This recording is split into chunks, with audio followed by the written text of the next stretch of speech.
Been doing everything I can to turn my lemons into lemonade, but we are now sitting here. You can tell where. Got here 3 hours ago to pick up our load, but they don't have power. So ain't nobody checking in. We're just sitting here. But tell you all about it coming up on Ride with Kev.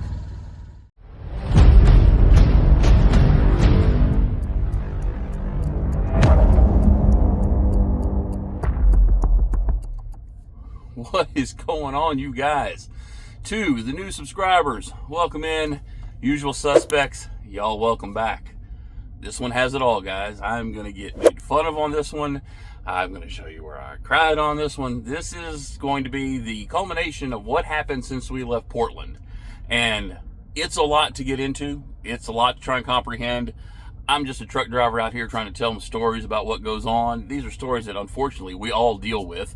I'm just dumb enough to put it on video for the world to see. So let's try and figure this out.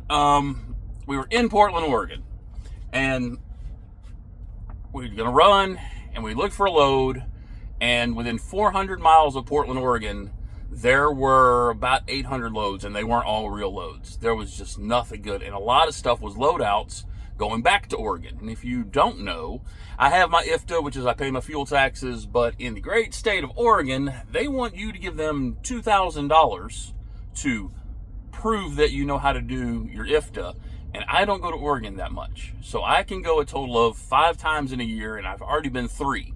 And this was 4. So if I booked a load and had to go back into Oregon, I'd have to buy another Oregon permit, and that would have been done for the year. So I was not going back to Oregon. I didn't really want to go back. But the load paid really good going out there. So as many of you know, I've had the APU problem since I bought the truck. It charges the batteries, the fan blows, but if you turn the AC on, it shuts off. And everything I reviewed says that's a Freon leak of some sort. And I had been recommended by a buddy of mine. They had outstanding reviews, so I called the Thermo King in Boise, Idaho, and said, what can you guys do? They said, we got 24-hour parking. We open at 8, first come, first serve, but if you get here, but by 8, we can get you in fairly quickly. And so I know, deadheading from Portland, Oregon to Boise, Idaho to spend money to get something fixed. I get it, I'm a unitard! But I wanted it fixed. I couldn't find a load, and I had been looking in the Boise, Salt Lake area for a reload and trying to figure out if I could find something. So I went down to Boise, I drove overnight, I got there, I slept till 8:05, and I was magically third in line. So it's fine. I got in, and still by 10:30, I was out of there. It was a Freon leak, as I figured, from the Schrader valve. They also went and said, hey, while we're in here, show me the belt. It wasn't needing replaced, but I don't go to Thermo King a lot, especially since I stopped hauling reefer. So I was like, you know what? Replace the belt, $500. We're fixed and ready to go. And so I started looking for a load, and I just couldn't find anything. And then I found, I couldn't find anything that was going far and make a lot of money, and I found a load going from Salt Lake City, just north of Salt Lake City, to literally within 15 minutes of my house, delivering on a Friday. All right, I know it's dark, but we've got the new wheel covers on, and if I don't make this video, I'm not. It's our brand new 53 reefer that we are taking to a customer. It's not ours, but she's quite a looker, but I want to get some video film because I know now, if I don't do it now, I won't. So tell you all about it. And so unloaded truck, it was utility. I literally pulled in, hooked up. There were about 20 brand new prime trailers. So if you're a prime driver, you're getting some more new reefer trailers. And I hauled it down to Dallas, got home on Friday, got an unexpected 34-hour reset at the house. But from Sunday to Friday, my owner-operator status, I drove from Portland to Dallas for basically $2,300. Now, I only used $800 in fuel, so technically I still made money, but I was out for a total of 19 days and booked a total of 10 grand. So, not looking good for the home team. And so I was like, all right, well, that disaster, unmitigated, my own fault disaster is behind us. We're never going out west. We got a 34-hour reset. Longer than that, we spent the weekend at the house. Let's find a load. And so we started looking, and there were some things that we called on, and it just has to be the right load for me. Y'all know, again, I know I get criticized for that, but it's got to be the right load. And this load pops up, and as you saw from the intro, it was not booked through Amazon. It was a brokered load, and is going from Little Rock, Arkansas to Henderson, Nevada. I'm not going out west anymore. But it was over $3 a mile, and it was $12,000, and it was a 24/7 pickup, 24/7 delivery, free reign, new broker, no tracking. I like this broker a whole lot. They were great as far as communication. So I rolled up to Little Rock, I pulled in, and the gate was locked. Power's out. We don't know when the power's coming back on. You will sit here and you will like it. You just got jammed. So I sat there for a total of 14 hours. Now, I've said numerous times, life is 10% what happens to you, 90% how you react to it. And if you keep your gratitude higher than your expectations, you'll never be disappointed. And so while I could have cried a river and been pissed off, I'm sitting here thinking like, oh my God, Jim's not going to get his tube socks in Nevada. He's going to Las Vegas, and he's not going to be able to get what he needs. What are we going to do? No. I finally got pulled in. I hooked up to my trailer. I have to close the doors. It is a full trailer load, 12,000 pounds of empty containers. I guess whatever they ship Amazon stuff in, the big plastic containers. I was just taking them out to Las Vegas. There was no rush whatsoever. Oh, also, 14 hours of detention, immediately paid, as it said in my BOL, at $35 an hour. So, $490 to sit there for 14 hours, which sucked because I got no sleep because the lights came on at 2. It's like, oh, maybe they're going to let us in. They didn't let us in. They let everybody in at 6. I was out by 6:10. So, all right, $4,500 to go 1,400 miles. We just made another $500. This is awesome. And then the check engine light came on. Emotional, damn it! And check engine lights are not an unusual thing in a truck. That's just what they do. They can be tripped for anything. So I didn't stress just yet. All right, well, check engine light. We're in Little Rock. We'll get up here and we'll get stopped here for a minute. Then the wrench came on. I'm in danger. As you saw in the YouTube short that I posted. And just like, okie dokie. So I'm like, all right, well, let's pull in. I pull out the laptop, I pull up the diagnostics, and it is good old DPF. But it's not a knock sensor. It's the pressure sensor is off. And it's an FMI 10 code. Again, I got all the full codes. I'm not going to do all this. So I go in. YouTube University will save you thousands of dollars. I'm not saying it's the end-all, be-all, but YouTube University is a thing, man. And so, and guys like, hey, I got these 3 codes. I replaced this part, and it fixed them. So, all right, that's what we're going to do. So I called Oklahoma City, and they're like, well, I was like, can you get me in? Because, I want to verify. And well, we can't, we'll get you in today, and then we'll probably look at it tomorrow. And that's the dealership, right? That's the way it rolls, man. So, all right, but I was like, you know what? I know what part I need. So I called Peterbilt in Amarillo, and I said, hey, do you guys have this part? He goes, yes, we have 3 of them. I was like, cool. So I'm going to get there. What time do you close? We close at 7. I was like, I'll be there at 4:30.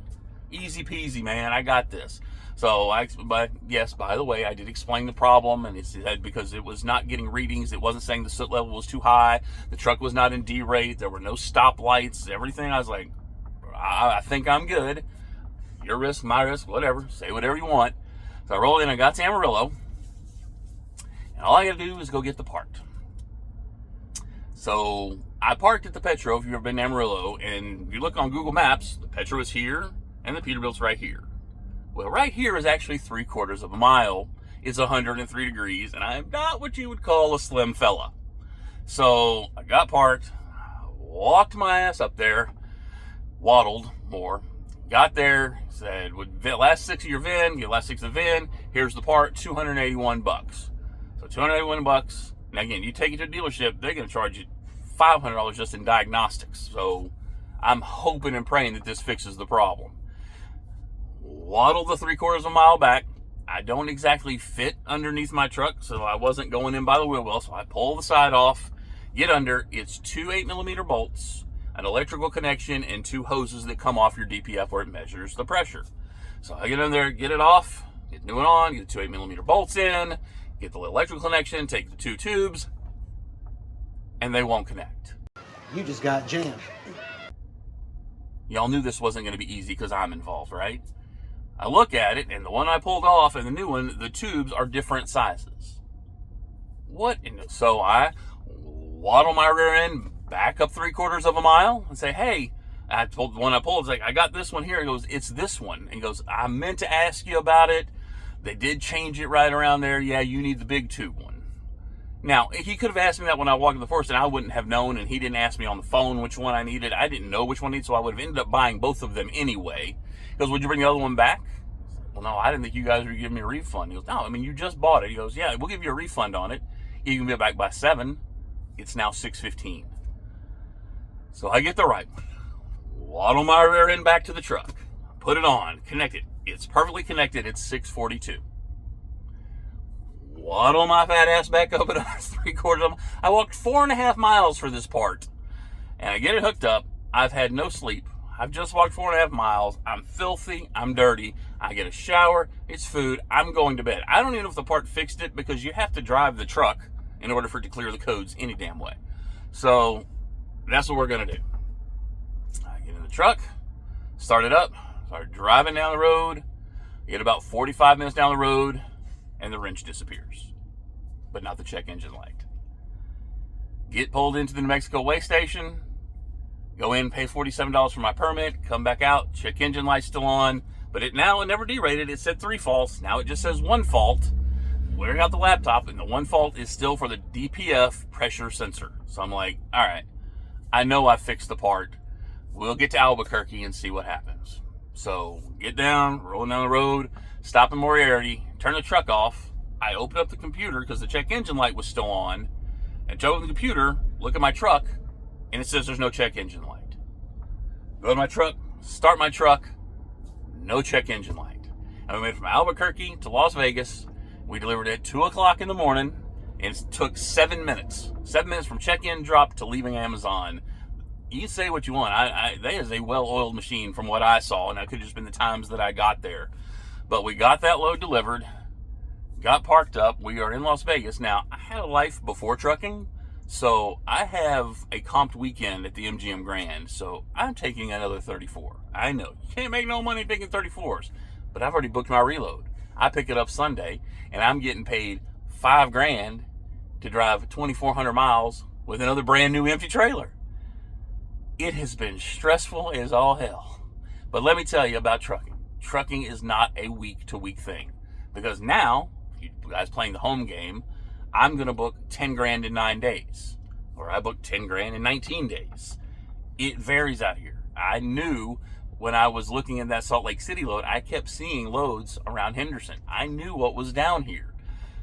I'm trying to figure it all out. I'm trying to make it all count. I have gotten jammed. I have been tired. But YouTube University and be able to work on your truck, because I guarantee you I'd have gone to the dealership and God knows what they would have found. Hopefully you get a good dealership, right? Learning these trucks. I've never claimed to be a diesel mechanic. I'm a bolt-on guy. I bolt on some awesome stuff. I got some stuff on the truck to bolt on. But I am not Mr. Mechanic. So I'm trying to learn. I'm trying to pass stuff on to you guys. We're finally rolling. We don't have any check engine lights. Fake wood right now. And we're making money. A little bit of it. Or making up what we've lost, really. So I'm going to get out of here. I'm going to go have a nice relaxed weekend. You watch the UFC fight at a bar or something. Just get out of my truck because I need a break. But I'm good. We'll have some more videos. God bless. And let's get rolling.